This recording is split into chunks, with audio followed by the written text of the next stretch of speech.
नमस्कार, news night में आप सभी का स्वागत है। मैं हूं ऋतु वर्मा। सोमनाथ की पावन धरती पर शौर्य और स्वाभिमान के उत्सव में प्रधानमंत्री नरेंद्र मोदी शामिल हुए। पीएम मोदी ने गुजरात की धरती से सनातन और हिंदुत्व की ताकत के ऐसे उदाहरण पेश किए जो 1000 साल पहले से लेकर आज तक और भविष्य के भारत और सोमनाथ की समानता को देश दुनिया के सामने रखा।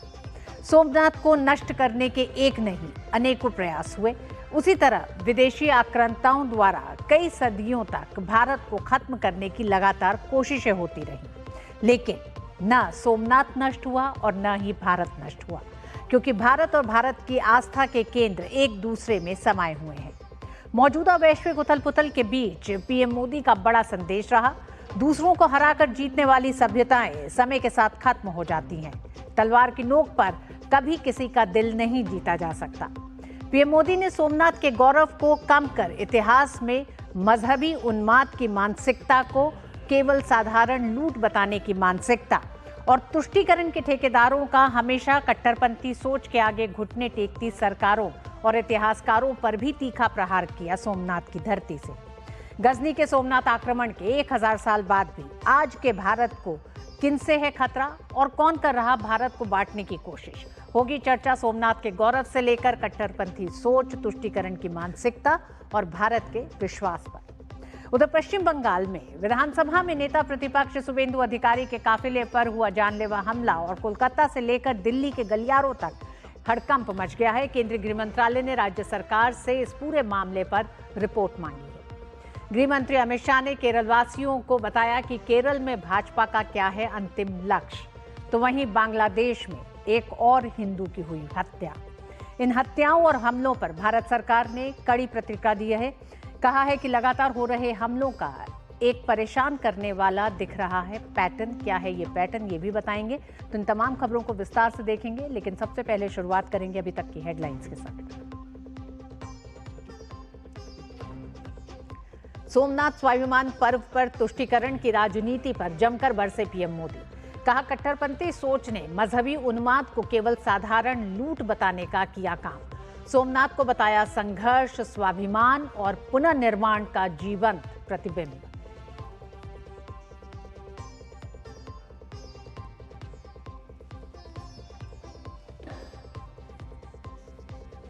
प्रधानमंत्री मोदी ने वाइब्रेंट गुजरात क्षेत्रीय सम्मेलन का किया उद्घाटन।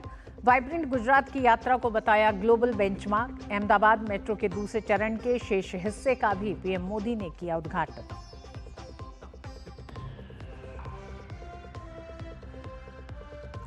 केरल में गृह मंत्री अमित शाह ने फूंका चुनावी बिगुल। कहा, केरल सरकार में भ्रष्टाचार का बोलबाला।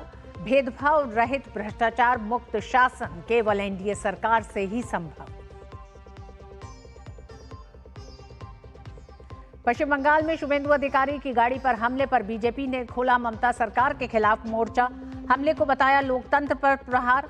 कहा, बंगाल बनी ममता बनर्जी का हथियार बनने का आरोप।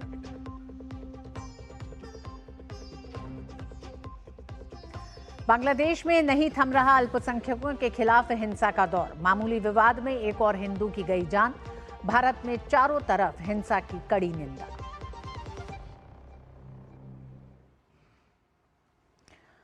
और प्रधानमंत्री नरेंद्र मोदी आज सोमनाथ स्वाभिमान पर्व में शामिल हुए। प्रधानमंत्री नरेंद्र मोदी ने गौरवशाली विरासत की निरंतरता के उत्सव सोमनाथ स्वाभिमान पर्व में शामिल हुए। साथ ही पीएम ने विधि विधान से ज्योतिर्लिंग का रुद्राभिषेक भी किया। पीएम ने स्वाभिमान पर्व को गौरव का पर्व बताया। उन्होंने कहा कि यह पर्व कालातीत यात्रा को जीवंत बनाने का माध्यम है।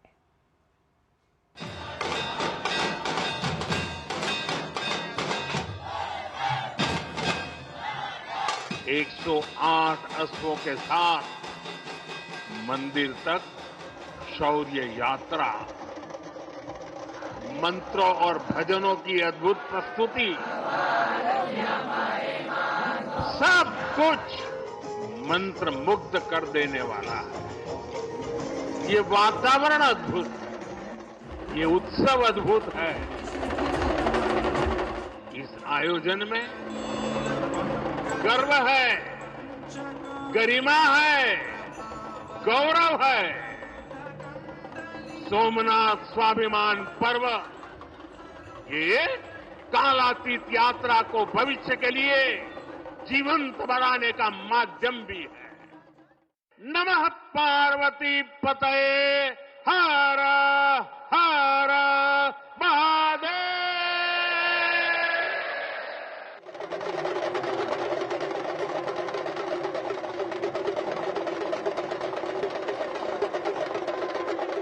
सोमनाथ ज्योतिर्लिंग पहुंचकर प्रधानमंत्री ने विधि विधान के साथ रुद्राभिषेक किया और महादेव से आशीर्वाद दिया। अवसर स्वाभिमान पर्व का रहा। 1000 साल पहले यानी 1026 में महमूद गजनवी ने सोमनाथ पर हमला किया, भारतीय आस्था और विश्वास को कुचलने की कोशिश की। लेकिन आज भारत अपने गौरवशाली विरासत के साथ अडिग, अटूट अमरत्व के साथ चिरंजीवी है। इसी निरंतरता का उत्सव है स्वाभिमान पर्व। प्रधानमंत्री ने कहा कि ये अवसर अपने अस्तित्व को सशक्त करने और विरासत को संरक्षित करने का है। जब गजनी से लेकर औरंगजेब तक तमाम आक्रांता सोमनाथ पर हमला कर रहे थे तो उन्हें लग रहा था कि उनकी तलवार सनातन सोमनाथ को जीत रही है। वो मजहबी कट्टरपंथी ये नहीं समझ पाए कि जिस सोमनाथ को वो नष्ट करना चाहते हैं उनके नाम में ही सोम अर्थात अमृत जुड़ा हुआ है। भारतीय आस्था में घृणा नहीं है, दूसरों को जीतने का ध्येय नहीं है, अहंकार की शक्ति भारतीय संस्कारों में नहीं है। प्रधानमंत्री ने कहा कि जिन्होंने तलवार की नोक पर दूसरों को मिटाने का प्रयास किया वो सिमट कर रह गए। लेकिन दुर्भाग्य ये है कि देश में कुछ ऐसी ताकतें हैं जो तुष्टीकरण में लगी हुई हैं, जो देश को बांटने और लोगों की एकजुटता को तोड़ने में जुटी हुई हैं। ये ताकतें गुलामी की मानसिकता से ग्रसित हैं। दुर्भाग्य से आजादी के बाद गुलामी की मानसिकता वाले लोगों ने मजहबी उन्माद की मानसिकता को केवल साधारण लूट बताकर ढंकने के लिए किताबें लिखी गई। सोमनाथ मंदिर एक बार नहीं बार बार तोड़ा गया। अगर सोमनाथ पर आक्रमण केवल आर्थिक लूट के लिए हुए होते तो 1000 साल पूर्व पहली बड़ी लूट के बाद रुक गए होते, लेकिन ऐसा नहीं हुआ। सोमनाथ के पवित्र विग्रह को तोड़ा गया, बार बार मंदिर का स्वरूप बदलने की कोशिश हुई और हमें पढ़ाया गया कि सोमनाथ को लूट के लिए तोड़ा गया था। नफरत, अत्याचार और आतंक का असली क्रूर इतिहास हमसे छिपाया गया। साथियों, हमने धर्म के प्रति ईमानदार कोई भी व्यक्ति ऐसी कट्टरपंथी सोच का समर्थन नहीं करेगा, लेकिन तुष्टीकरण के ठेकेदारों ने हमेशा इस कट्टरपंथी सोच के आगे घुटने टेके। स्वाभिमान पर्व के अवसर पर प्रधानमंत्री ने देश को प्रेरित किया। उन्होंने कहा कि महादेव के आशीर्वाद से देश को गरीबी के खिलाफ जीत हासिल करनी है। सोमनाथ की ऊर्जा से विकसित भारत बनाने के संकल्प को प्राप्त करना है और विरासत को नई ऊंचाई देनी है।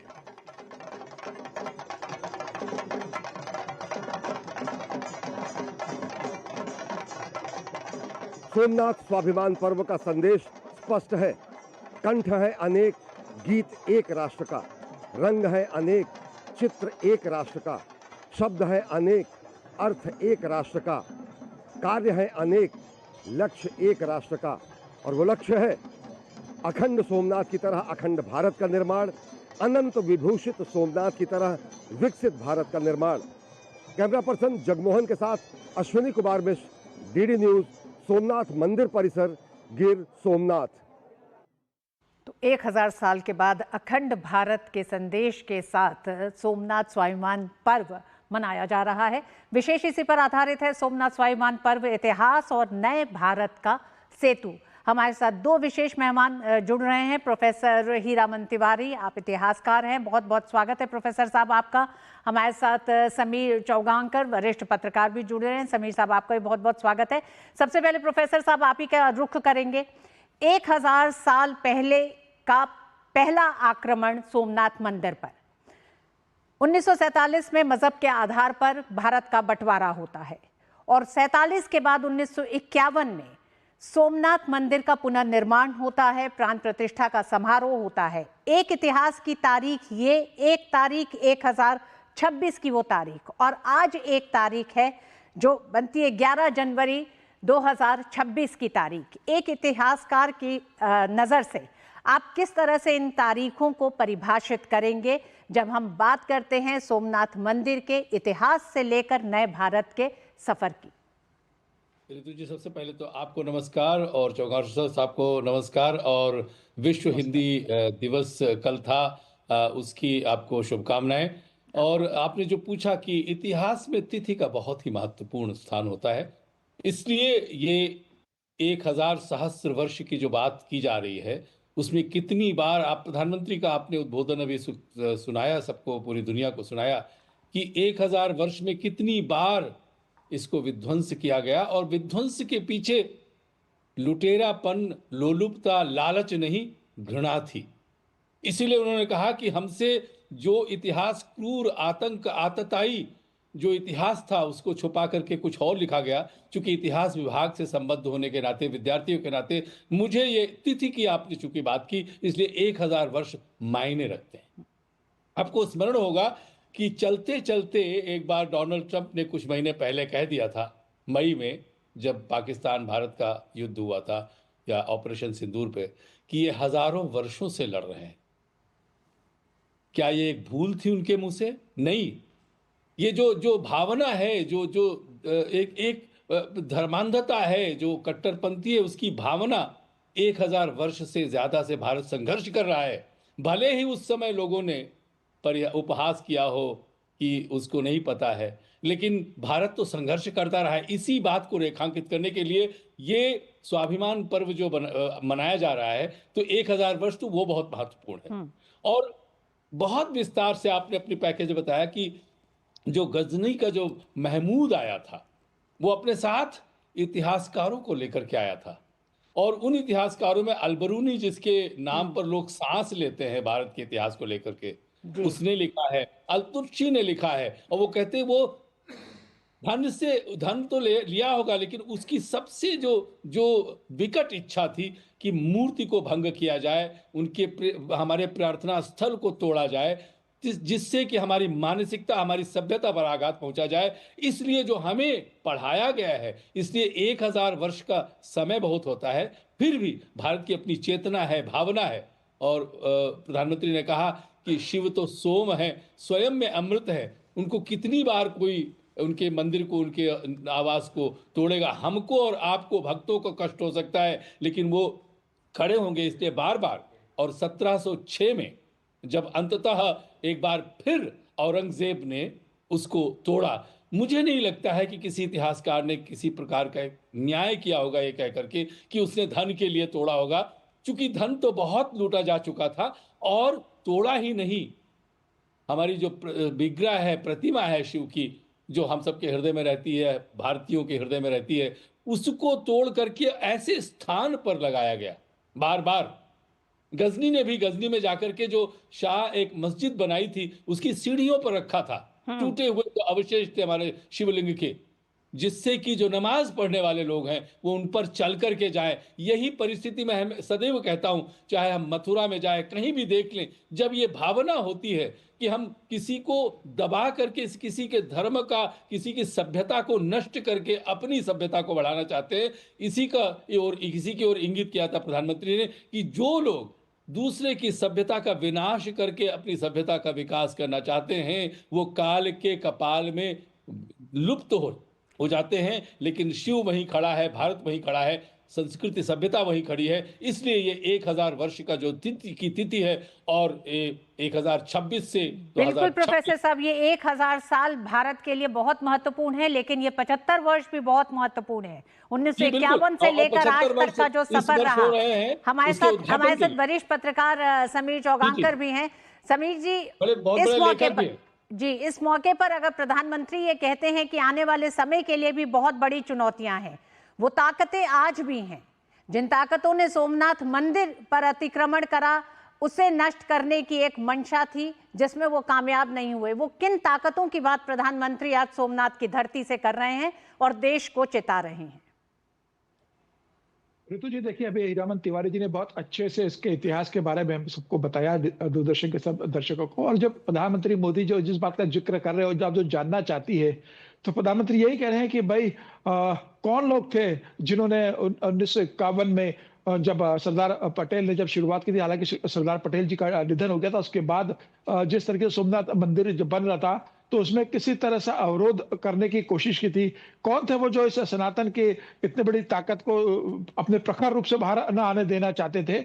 और मैं तो ये कहना चाहता हूं कि भाई आज प्रधानमंत्री मोदी को जब इतना क्यों करना पड़ा? अगर यही बात देश जब स्वतंत्र हुआ था तभी अगर देश की पहली सरकार ये करती सनातन को लेकर, सारे मंदिरों को लेकर, तब तो ना मुगलों का शासन था ना अंग्रेजों का था, देश स्वतंत्र हो गया था।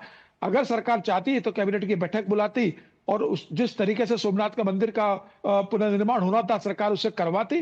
ठीक है, सरकार पैसा नहीं खर्चती, लेकिन सरकार तमाम लोगों से कमेटी में बिठाती और सरकार खुलकर कहती, प्रधानमंत्री जवाहरलाल नेहरू खुलकर कहते कि ये हमारे देश का गौरव रहा है, सनातन का गौरव रहा है, इसे हम धूमधाम से बनवाएंगे।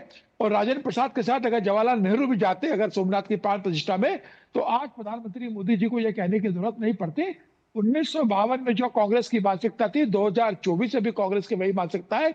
जब राम जन्मभूमि की प्राण प्रतिष्ठा होती है तब भी कांग्रेस की वही मानसिकता नजर आती है, जब उद्घाटन होता है तब भी यही मानसिकता नजर आती है, और आज जब प्रधानमंत्री मोदी सोमनाथ स्वाभिमान पर्व बनाते हैं तब भी कांग्रेस की मानसिकता नजर आती है कि कांग्रेस एक शब्द ये कहने को तैयार नहीं है कि यह देश के गौरव का मामला है। और कांग्रेस कम से कम ये तो कह सकती थी कि जब यह पुनर्निर्माण हुआ था उस समय कांग्रेस की सरकार थी, मुंशी जी कांग्रेस के मंत्री थे, कांग्रेस की सरकार में हुआ, कांग्रेस यह कहने की ताकत नहीं रख पा रही, तो आप समझ सकते हो कि किस तुष्टिकरण की कांग्रेस राजनीति करती है। और जो प्रधानमंत्री मोदी ने जिक्र किया था वो इसी और जिक्र था कि एक इतने बड़े आक्रमण को एक छोटा सा आक्रमण बताकर उससे कवर करने की जो कोशिश की गई थी, इसे सिर्फ एक आर्थिक लूट बता के जो कोशिश की गई। जी, प्रधानमंत्री मोदी को देखिए, एक सांसद के रूप में बनारस से वो जीत कर आते हैं और बनारस में काशी विश्वनाथ का मंदिर वो क्या भव्य कॉरिडोर वहां बनाते हैं एक सेवक के रूप में।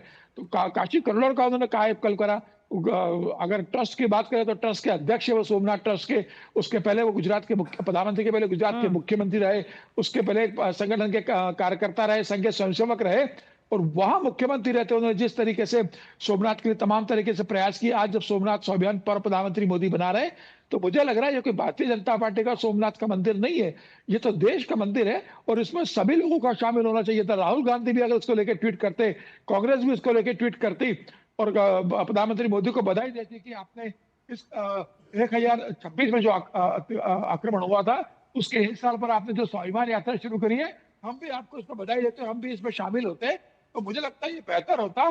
जिस तरीके से कांग्रेस ने इसको लेकर चुप्पी साधी है, इससे दूरी बनाई, ये बताता है कि जवाहरलाल नेहरू से लेकर राहुल गांधी तक की कांग्रेस में कोई परिवर्तन नहीं आया है। अब प्रोफेसर साहब, गुलामी की मानसिकता ने विरासत को भुलाया है, इस तरह की एक बात प्रधानमंत्री नरेंद्र मोदी ने कही। और क्या आपको लगता है कि दुनिया के कई ऐसे मुल्क हैं जिन्होंने बहुत संघर्ष करा और जब संघर्ष किया, संघर्ष को आज की पीढ़ी तक जिंदा रखने की एक बड़ी जिम्मेदारी इतिहासकारों की, बुद्धिजीवियों की भी रहती है।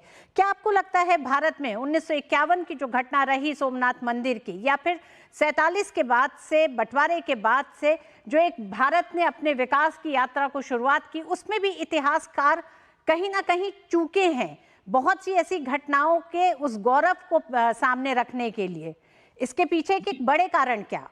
जी, अभी समीर जी ने उस तथ्य को बड़े अच्छे ढंग से रखा है कि जो 1000 वर्ष पहले मान लिए हो गया था 1951 में। भाई 1947 में जब देश स्वतंत्र होता है तो 12 नवंबर को एक जनसभा में सौराष्ट्र में सरदार वल्लभ भाई पटेल स्वयं से यह प्रण लेते हैं कि हमको इस विरासत को सजीव करना है। आपने बात की, इसलिए प्रधानमंत्री कहते रहते हैं विरासत भी और विकास भी। आज भी उन्होंने कहा कि हमें 1000 वर्ष की जो भावना है उसको आगे लेके जाना है। लेकिन आपने इतिहास की बात की, तो इतिहास जो वेदता थे, इतिहास लेखक थे, अभी बताया समीर जी ने कि किस प्रकार से छुपाया गया है। प्रोफेसर साहब, इतिहासकारों ने छुपाया इसे, इतिहासकारों की क्या भूमिका थी, बुद्धिजीवियों की क्या भूमिका थी? हम इसलिए कह रहे हैं कि सरकारें अपने तरीके से हो सकता है काम कर रही होंगी, क्योंकि उसका विश्लेषण समीर जी कर रहे हैं।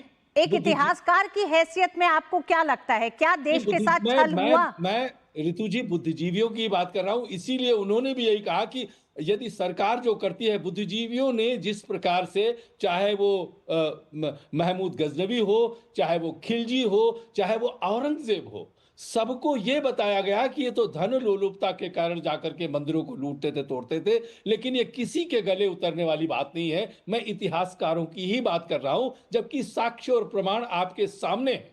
आप किस भावना से होकर के ये कहना चाहते थे कि यदि हमको ये कहेंगे इन लोगों को, या चाहे वो मुगल हो, चाहे उससे पहले सुल्तान हो, चाहे वो गजनी हो, और कि जिन्होंने घृणा की भावना से हिंदू धर्म, सनातन धर्म को नष्ट करने का प्रयास किया, क्या भावना उसके पीछे थी? उसका बल सरकार से ही तो मिलता है। तो बुद्धिजीवी जो है वो सरकार की जो भावना थी उस समय, यही नहीं, स्वयं अभी समीर जी ने बताया कि तत्काल प्रधानमंत्री पंडित जवाहरलाल नेहरू ने लियाकत अली को भी चिट्ठी लिखी थी, और ऑलमोस्ट लगता था कि क्षमा याचना कर रहे हैं कि देखिए ये सब जो है यहाँ पे हो रहा है, चाहे वो दरवाजे की बात हो रही है अफगानिस्तान से, या दूसरी बात आपने बताया कि प्रधानमंत्री ने चिट्ठी लिखी थी सभी जो हमारे राजदूत हैं, इंक्लूडिंग उन्होंने यहाँ तक उस चिट्ठी में लिखा कि एआईआर, यानी कि एआईआर पे इस पूरे समारोह को उस विस्तृत तरीके से हम नहीं देश को पेश कर रहे हैं। वो एक तरह से वो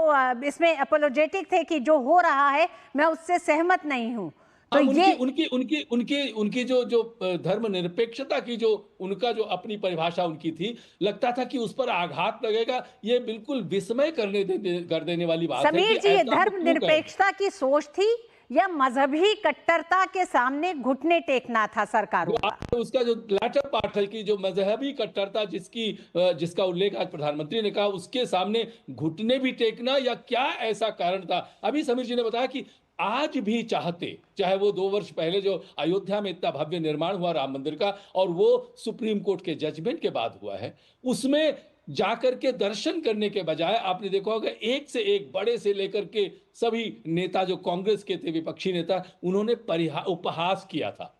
यहां तक कि कहा गया कि वहां पर लोग जो है, एक महिला विरोधी वक्तव्य दिया गया कि वो नाचने गए थे वहां पे। बिल्कुल प्रोफेसर साहब, क्या भावना है? जी प्रोफेसर साहब, समीर जी भी जुड़े हुए हैं। समीर जी, क्या आपको लगता है इतिहासकारों ने, बुद्धिजीवियों ने जो गलती की, सरकारों ने तो एक बड़ी गलती की ही, हम मानते हैं, प्रधानमंत्री का ही नहीं कहना, हम जिस तरह से पूरे अगर इतिहास को देखें और इतिहास में तमाम उन दस्तावेजों को देखें जिनमें ये तमाम बातचीत हुई है, वो दिखाती है कि किस तरह से एक हिंदुत्व की परिभाषा को लेकर अगर आप शर्मसार बार बार हो रहे हैं तो ये किसी देश के संघर्ष के लिए भी बहुत अच्छा नहीं है, उसके भविष्य के लिए कोई बहुत अच्छा नहीं है।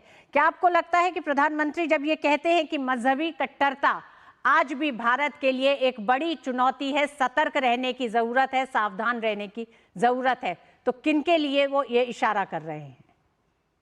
बिल्कुल ऋतु जी, और मुझे लगता है कि देखिए जब सरकार आई, नेहरू जी की सरकार बनी और लंबे समय तक कांग्रेस का शासन रहा, तो जो विचारधारा के लोग थे, वामपंथी विचारधारा के लोग थे, उस विचारधारा के लोग थे, उन्हीं इतिहासकारों को मौका दिया गया, उन्हीं इतिहासकारों को आगे बढ़ाया गया, उन्हीं इतिहासकारों से किस तरीके से कुछ लोगों से लिखवाया गया। कुछ लोग इतिहासकारों ने सरकार को खुश करने के लिए जिस तरीके से इतिहास लिखा और उस इतिहास को बड़ा चढ़ाकर बताया गया और पेश किया गया कि उन्होंने जो कहा है वही सत्य है और उसी आधार पर इतिहास को देखा गया। लेकिन हमारे देश में ऐसे इतिहासकार भी है जिन्होंने उस इतिहास को बताया कि इतिहासकारों ने किस मानसिकता से उस इतिहास को किया गया था, और अब वास्तविकता धीरे धीरे देश के सामने आ रही है। प्रधानमंत्री मोदी का इशारा उसी था, और प्रधानमंत्री मोदी ने संकेतों में यह इशारा कर दिया है कि भाई महमूद गजनबी ने जो किया था वो चला गया, वो इतिहास बन गया है। लेकिन देश में कुछ ताकतें ऐसी है जो महमूद गजनबी की मानसिकता को रखती है, और इस देश के अंदर एकता की जो भावना है उसे कैसे तोड़ा जाए उसके इसमें लगी रहती है। तो हमें सतर्क रहना होगा उस मानसिकता से। देश को 2043 में विकसित भारत करना है। और प्रधानमंत्री मोदी ने कहा था, हम राम से राज्य और देव से देश की बात करने वाले लोग हैं। हम हर जीव में शिव को देखने वाले लोग हैं। तो प्रधानमंत्री मोदी ने लोगों से आह्वान किया है कि भाई हम उस मानसिकता के लोग हैं। तो कौन मानसिकता के लोग हैं? जो हमारे इस धरोहर को, इस हमारे सनातन धर्म को नुकसान पहुंचाना चाहते हैं। उनसे सतर्क रहने की जरूरत है, उन्हें पहचानने की जरूरत है और ऐसी ताकतों को कमजोर करने की जरूरत है। तो मुझे लगता है कि प्रधानमंत्री मोदी ने आज अपने भाषण में कहा है, देश की जनता इस बात को समझेगी कि जिस तरीके से प्रधानमंत्री मोदी ने सनातन को पुर से स्थापित करने के लिए कोशिश की है, तो देश की जनता भी अब समझेगी कि हमारे इतिहास के साथ किस तरीके से खिलवाड़ किया गया, कैसा झूठा इतिहास हमारे सामने परोसा गया। और आज भी देश में ऐसे लोग हैं जो प्रधानमंत्री मोदी के 2047 के विकसित भारत को रोकने के लिए तमाम अपनाते हैं। और उसमें से एक उदाहरण ये भी है कि जब ट्रम्प साहब कहते हैं कि भारत की इकोनॉमी डेड है, तो राहुल गांधी कहते हैं कि Indian economy is dead, Trump is dead. और आज हम बता रहे हैं कि हम दुनिया की तीसरी इकोनॉमी बनने की ओर जा रहे हैं। और ट्रम्प के तमाम तरह के सैंक्शन के बाद भी, टैक्स के बाद भी आज हम इस एक पॉइंट के ऊपर हमारी स्थिति बनी हुई है। तो मुझे लग रहा है कि दुनिया को पता है कि भारत कहाँ पहुंच रहा है। और ये 2014 के बाद जिस तरीके से प्रधानमंत्री मोदी ने देश को एक गति दी है, मुझे लग रहा है 2047 में प्रधानमंत्री मोदी का जो सपना है कि भारत विकसित दिखे, तो 2047 में भारत विकसित होगा। बस प्रधानमंत्री मोदी ने कहा है कि हमें बटना नहीं है। जो देश चाहता है, जो भविष्य हम चाहते हैं, उसके लिए हमें हमारे सनातन को साथ को लेके, हमारे पूर्वजों ने जो त्याग करा उसको साथ में लेके, जिन लोगों के त्याग सबको साथ में लेकर हमें आगे बढ़ना है। विकसित भारत के सफर को पूरा और उस लक्ष्य को पूरा करने के लिए बहुत जरूरी है कि भारत एकजुट होकर सोचे, एकजुट होकर रहे। और जिस तरह से सनातन की संस्कृति है वो सभी भारतवासियों, सनातनियों को एकजुट करती है, उसमें विश्वास की जरूरत है। बहुत बहुत धन्यवाद प्रोफेसर साहब आपका भी और समीर साहब आपका भी हमारे साथ जुड़ने के लिए। वक्त एक छोटे से ब्रेक का है, ब्रेक के बाद जारी रहेंगी खबरें। देखते रहिए न्यूज़ 9।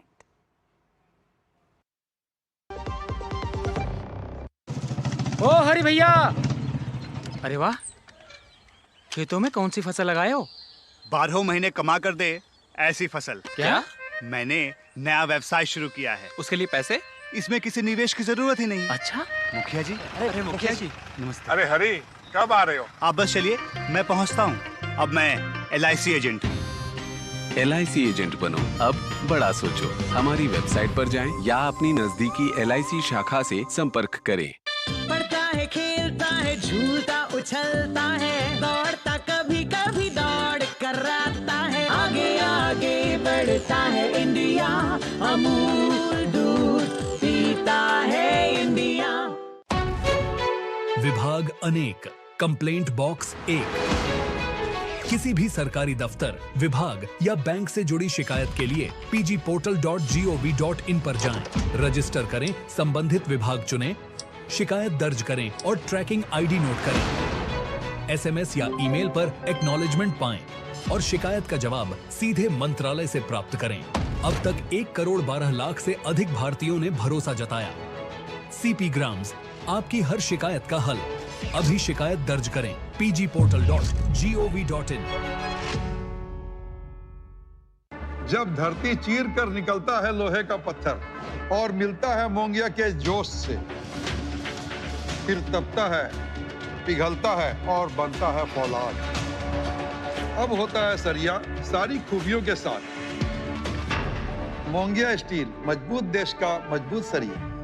टिंग टिंग, आपके लिए एक फेस्टिवल ऑफर है। QR कोड स्कैन करो, UPI पिन डालो और 10,000 रुपए आपके बैंक अकाउंट में। पिन डालूंगा तो पैसा खट से आएगा नहीं, झट से कट जाएगा। मैं मूर्ख नहीं हूँ। आलिया, UPI कहता है UPI पिन पैसे भेजने के लिए होता है, पाने के लिए नहीं। इस बात को याद रखें और कहें, मैं मूर्ख नहीं।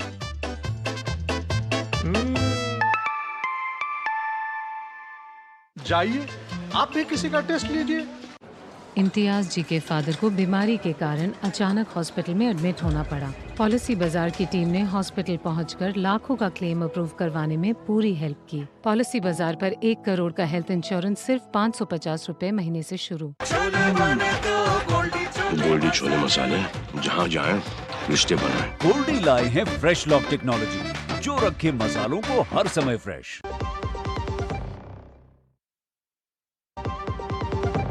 अज सारे मोहल्ले हाजी, खुशियों दी तुम्बी बाजी, हर स्वाद दिले चटकारे, नचदे ने सारे बाजी। लोड़ी दी बधाइयां, अज मिल के जश्न मनावांगे। लोड़ी दियां लख लख बधाइयां। हो असली मसाले सच सच, MDH।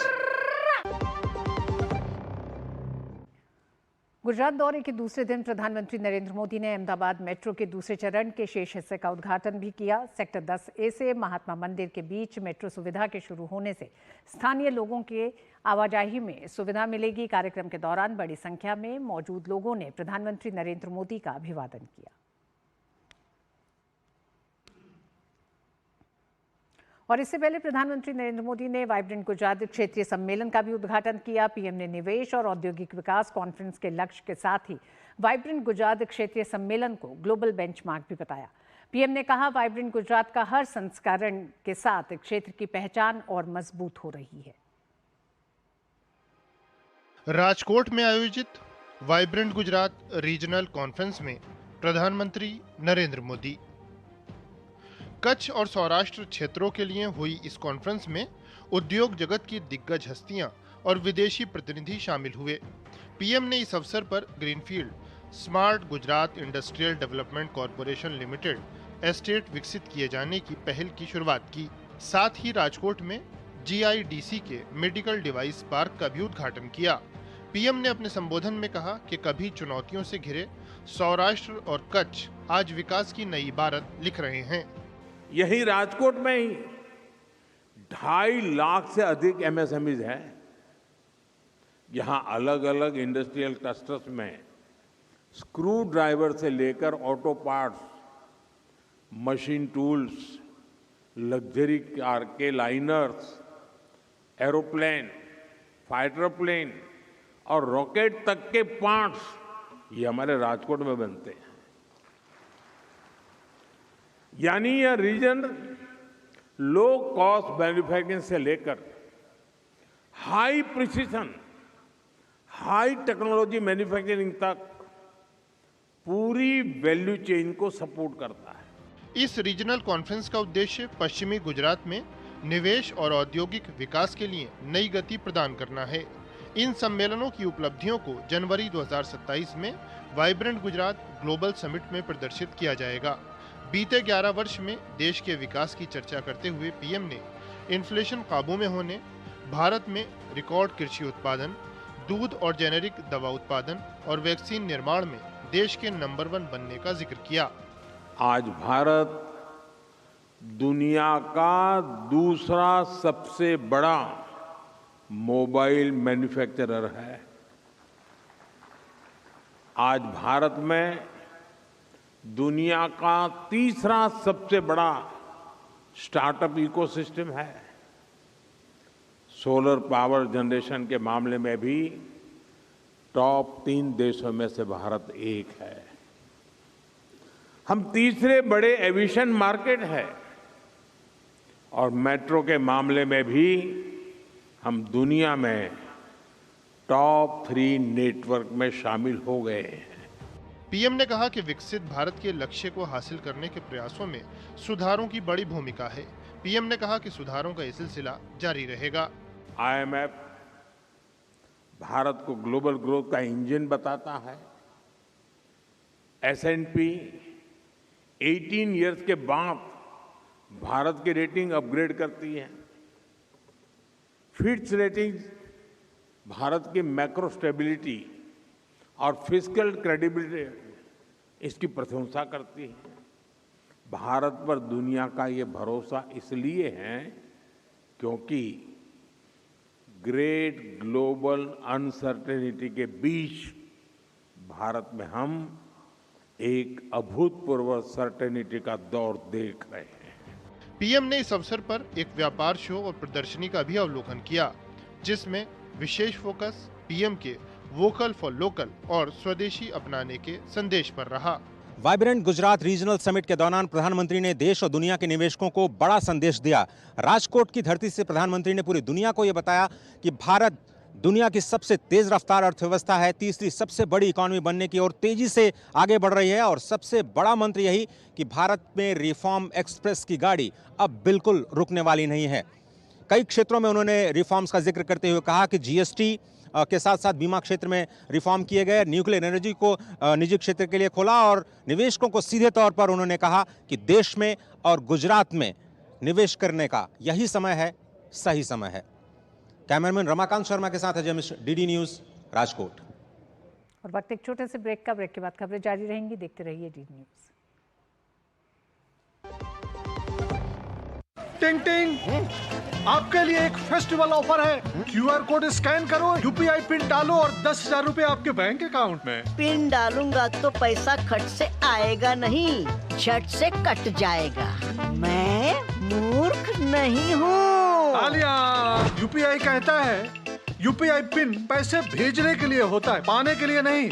इस बात को याद रखें और कहें मैं मूर्ख नहीं।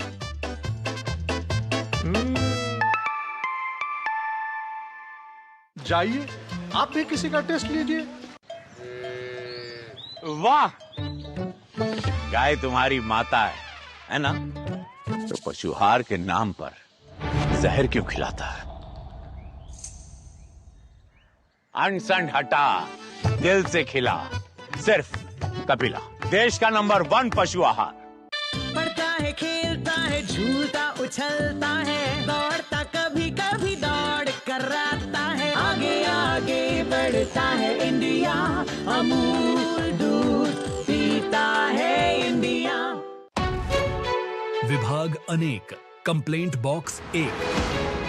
किसी भी सरकारी दफ्तर, विभाग या बैंक से जुड़ी शिकायत के लिए pgportal.gov.in पर जाएं, रजिस्टर करें, संबंधित विभाग चुनें, शिकायत दर्ज करें और ट्रैकिंग आईडी नोट करें।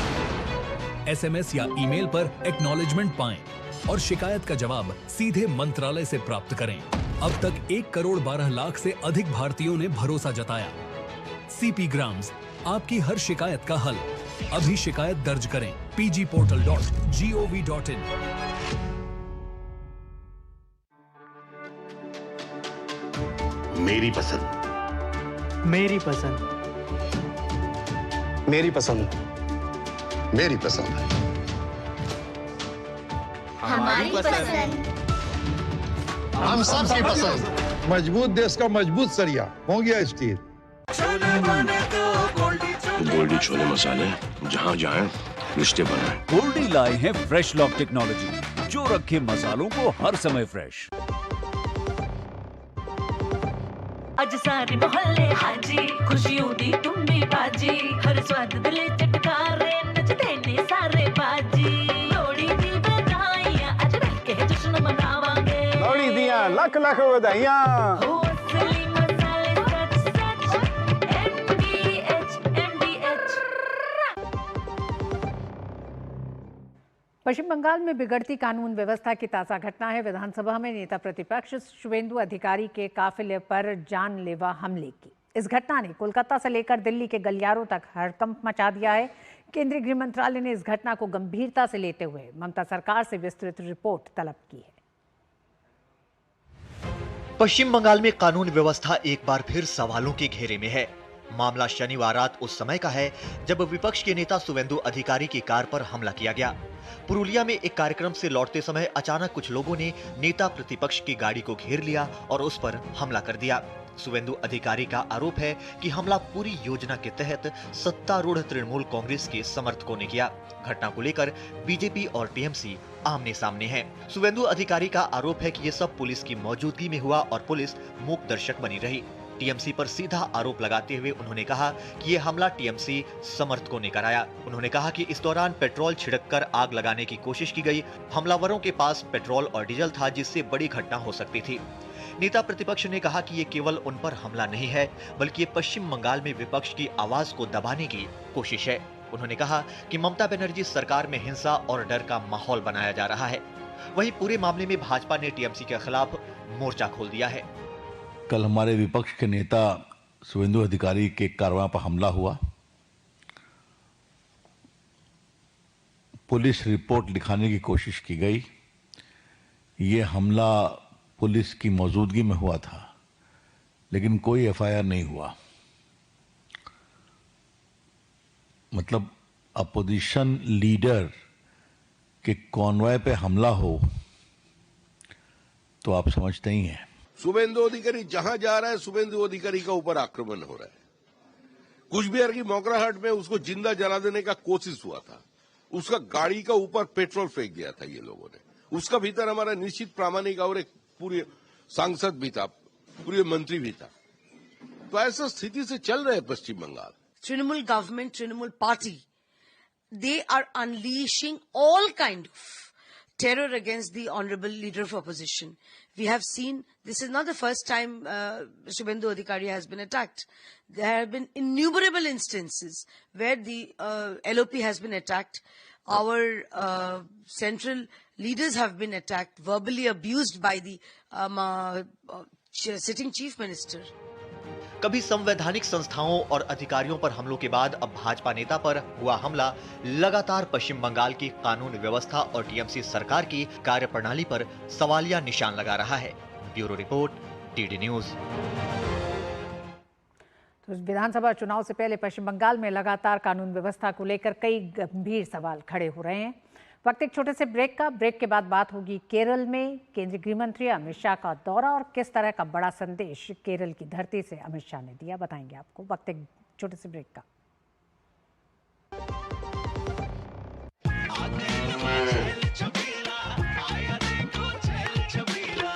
एक कपिला, अरे भाई सब एक ही जैसा होता है। ये लो साधारण पशु आहार।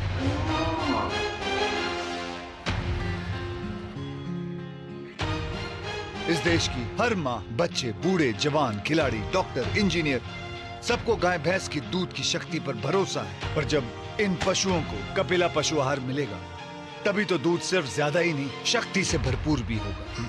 और ये सच जानते हुए चंद पैसों के लिए तुम देश का भरोसा तोड़ दो। माफ कीजिए। कपिला पशु आहार, देश का नंबर 1 पशु आहार। टिंग टिंग, आपके लिए एक फेस्टिवल ऑफर है। क्यूआर कोड स्कैन करो, यूपीआई पिन डालो और 10,000 रुपए आपके बैंक अकाउंट में। पिन डालूंगा तो पैसा खट से आएगा नहीं, झट से कट जाएगा। मैं मूर्ख नहीं हूँ। आलिया, यूपीआई कहता है यूपीआई पिन पैसे भेजने के लिए होता है, पाने के लिए नहीं। इस बात को याद रखें और कहें मैं मूर्ख नहीं।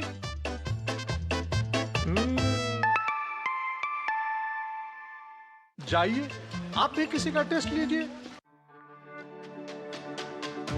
मेरी पसंद, मेरी पसंद, मेरी पसंद, मेरी पसंद, हमारी पसंद, हम सबकी पसंद। मजबूत देश का मजबूत सरिया हो गया स्टील। नफीस जी 45 साल की उम्र में हार्ट अटैक से अचानक चले गए। टर्म लाइफ इंश्योरेंस के पैसों से उनके बच्चों की पढ़ाई में सहारा मिलेगा। पॉलिसी बाजार ने क्लेम के वक्त फैमिली का पूरा साथ दिया। पॉलिसी बाजार पे 1 करोड़ का टर्म लाइफ इंश्योरेंस सिर्फ 400 रुपए महीने से शुरू। LIC युवा प्रोफेशनल्स के लिए लाए हैं नव जीवन श्री। करें नियमित प्रीमियम का भुगतान, जीवन बीमा का आनंद लें। प्राप्त करें प्रीमियम के प्रतिशत पर गारंटीकृत एडिशंस। अपने वित्तीय लक्ष्यों के अनुरूप मैच्योरिटी पर गारंटीकृत धनराशि पाएं। मौजूदा पॉलिसी धारकों के लिए आकर्षक अतिरिक्त लाभ आज ही खरीदें। गोल्डी छोले मसाले, जहाँ जाएं रिश्ते बनाएं। गोल्डी लाए हैं फ्रेश लॉक टेक्नोलॉजी, जो रखे मसालों को हर समय फ्रेश। अज सारे मोहल्ले हाजी, खुशियों दी तुम भी बाजी, हर स्वाद दिले चटकारे, नचते ने सारे बाजी। लोड़ी दी बधाइयां, अज मिलके जश्न मनावांगे। लोड़ी दियां लख लख बधाइयां। हो असली मसाले सच सच, MDH। केरल में इस साल होने वाले विधानसभा चुनाव से पहले केंद्रीय गृह मंत्री अमित शाह के केरल दौरे ने राजनीतिक सरगर्मी बढ़ा दी है। अमित शाह ने भ्रष्टाचार को लेकर सत्तारूढ़ विजयन सरकार पर तीखा हमला बोला।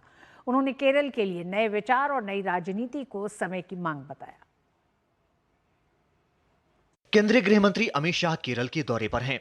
रविवार को गृह मंत्री न्यू इंडिया न्यू केरल कार्यक्रम में शामिल हुए। इस मौके पर अमित शाह ने न्यू केरल के बारे में विस्तार से अपनी बात रखी। उन्होंने बताया कि विकसित और सुरक्षित केरल बेहद जरूरी है। उन्होंने केरल में नए विचार और नई राजनीति की जरूरत पर जोर दिया। विकसित केरल में हर नागरिक की सुरक्षा की भी चिंता होनी चाहिए, वो सुरक्षित केरल बनता है। और हर प्रकार के विश्वास का, चाहे वो कोई भी धर्म, कोई भी संप्रदाय से हो, अपने विश्वास का संरक्षण होना चाहिए, इसकी आस्था का संरक्षण होना चाहिए। ये तीन मिलाकर विकसित केरल मतलब न्यू केरल की रचना होती है। जनता को अपील करने आया हूं, एक नए विचार का, नए ब्लड का और नए प्रकार के पॉलिटिक्स की केरल को जरूरत है, जो केवल और केवल भारतीय जनता पार्टी और एनडीए ही दे सकता है। इससे पहले केंद्रीय गृह मंत्री अमित शाह ने तिरुवनंतपुरम में विश्व प्रसिद्ध श्री पद्मनाभ स्वामी मंदिर में दर्शन और पूजा अर्चना की। इसके साथ ही अमित शाह ने स्थानीय निकायों के नवनिर्वाचित प्रतिनिधियों से भी मुलाकात की। इस अवसर पर उन्होंने केरल को विकसित बनाने की प्रतिबद्धता पर जोर दिया। अमित शाह ने सबरीमाला में सोने की चोरी का मुद्दा उठाते हुए मौजूदा एलडीएफ की सरकार पर भी हमला बोला। उन्होंने राज्य सरकार से सबरीमाला सोने के नुकसान मामले में निष्पक्ष एजेंसी से जांच की मांग की है। मुख्यमंत्री केरल को कहने आया हूं, सबरीमाला के अंदर आपने देवस्थान का जो खजाना चोरी हुआ है, वो सिर्फ केरल के लोगों की आस्था का सवाल नहीं है, पूरे देश के लोग बड़ी शंका के साथ आपको देख रहे हैं। मैं भारतीय जनता पार्टी की ओर से, ये पूरे सम्मेलन की ओर से, चुने हुए प्रतिनिधियों की ओर से केरल के मुख्यमंत्री के सामने मांग करना चाहता हूं कि ये जांच को एक न्यूट्रल एजेंसी को आप स्वयं ही सौंप दें। आगामी विधानसभा चुनाव को देखते हुए भारतीय जनता पार्टी ने कमर कस ली है। इस कड़ी में केंद्रीय गृह मंत्री अमित शाह का केरल का यह दौरा बेहद अहम माना जा रहा है। Bureau report, DD news. वक्त एक छोटे से ब्रेक का, खबरें जारी रहेंगी न्यूज 9 में। टिंग टिंग, आपके लिए एक फेस्टिवल ऑफर है। क्यूआर कोड स्कैन करो, यूपीआई पिन डालो और 10,000 रुपए आपके बैंक अकाउंट में। पिन डालूंगा तो पैसा खट से आएगा नहीं, झट से कट जाएगा। मैं मूर्ख नहीं हूँ। तालियां। यूपीआई कहता है यूपीआई पिन पैसे भेजने के लिए होता है, पाने के लिए नहीं। इस बात को याद रखें और कहें, मैं मूर्ख नहीं।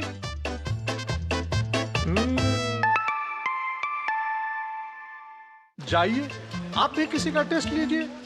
पढ़ता है, खेलता है, झूलता उछलता है, दौड़ता कभी कभी दौड़ कराता है, आगे आगे बढ़ता है इंडिया, अमूल दूध पीता है इंडिया। पता है, I was a bright student, कुछ करना चाहती थी, कुछ बनना चाहती। आप अपना खुद का स्टार्ट कीजिए ना। खुद का बिजनेस, पर उसमें पैसे तो बहुत लगेंगे ना। Zero investment.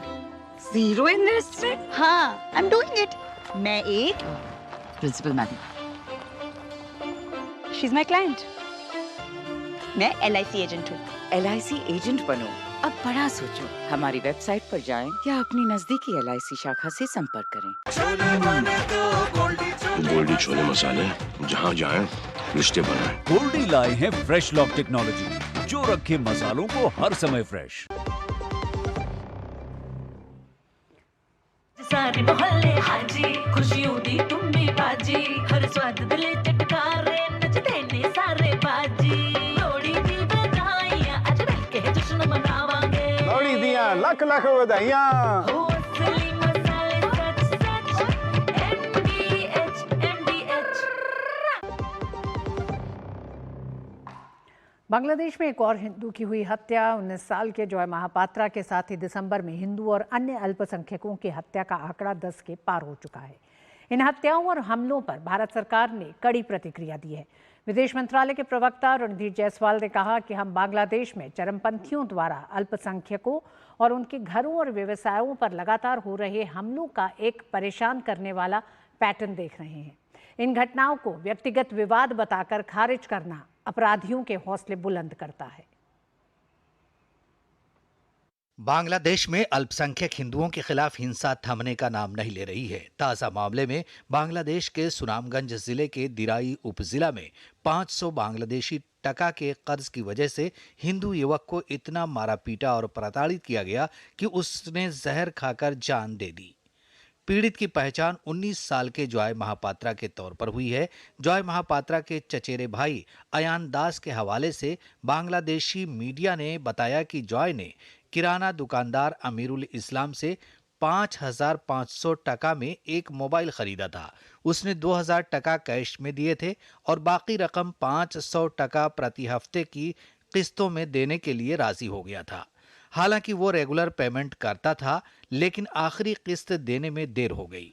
पीड़ित परिवार ने आरोप लगाया कि जॉय गुरुवार को किस्त देने अमीरुल इस्लाम की दुकान पर गया था। इस दौरान उसे पीटा गया, बेइज्जत किया गया और उसका मोबाइल जब्त कर लिया गया।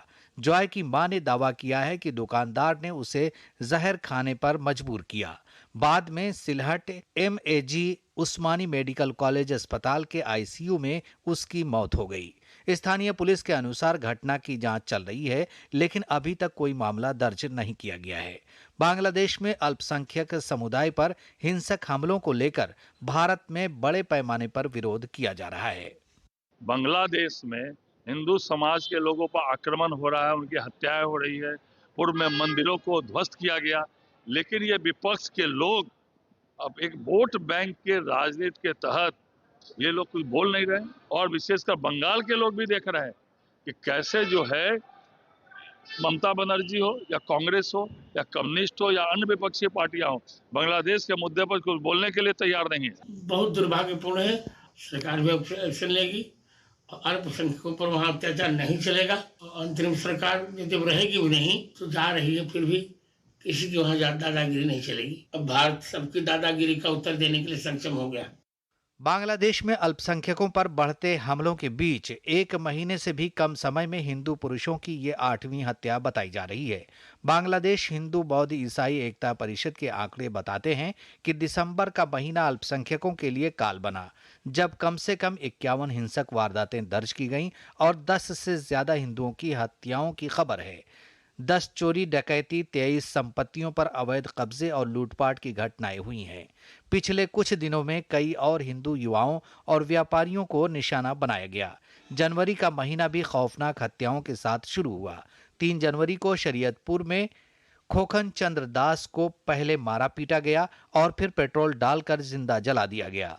5 जनवरी को जशोर में राणा प्रताप बैरागी नामक हिंदू पत्रकार और फैक्ट्री मालिक की सरेआम सिर में गोली मारकर और गला रेत कर हत्या कर दी गई।